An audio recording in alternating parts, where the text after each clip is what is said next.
outage and wasn't home, but I did get a push notification that my Apex went offline and I was able to rush home and get my generator going. Otherwise, my reef could have been without power for the entire day. And that is just one example. You could get notified if your pump gets jammed, or if your temperature or pH or alkalinity spikes. Knowing the moment that a problem pops up gives you invaluable time to address it before your fish and corals are on the brink.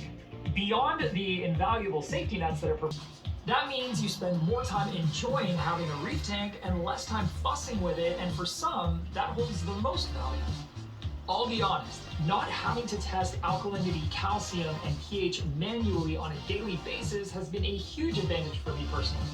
It's not that I had any issues successfully growing corals before, but being able to achieve that same, and in some cases, better success without loads of manual testing, dosing, and recording down results has made reefing even more enjoyable.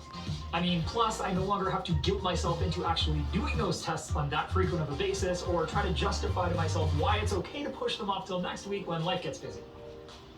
Which happens. I think the biggest reason that this particular question is asked is because it can get pretty spendy, and until you've got a really good idea of everything an Apex can do for your reef, it can be pretty tough to connect the dots. So click here to find out.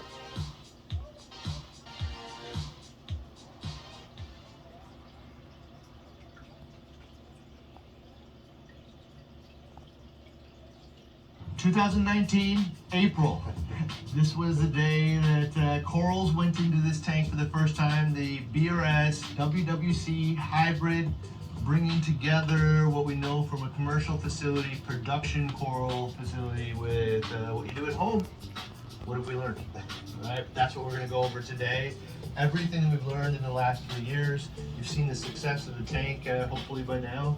And I think I'm just going to start hitting them up here, man. I've picked up a bunch of episodes here. So for those who don't know, this is Victor, that is one of the owners of WWC. This is Josh, the mastermind behind keeping all this stuff alive and growing up the systems. Kind of probably the right hand of Victor. Yes, sir. Yes.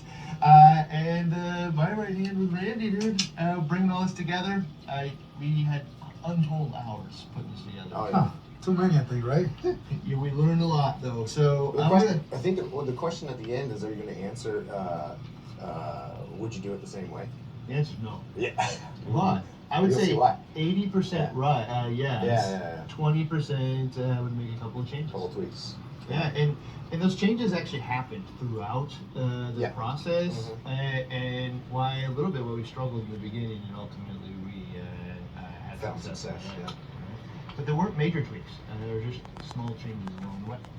All right, so I got a bunch of episodes here we pulled out, some things that I think in this hour, this might be one of the most valuable hours that most reefers could spend, because you're going to hear some of the biggest things that will help you be successful, especially with an SPS tank.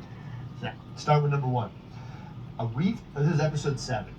Reef tank biofilter for a stable long-term aquarium. So this is like establishing a biofilter, not just like ammonia, but like the whole thing. And the way we talk about it is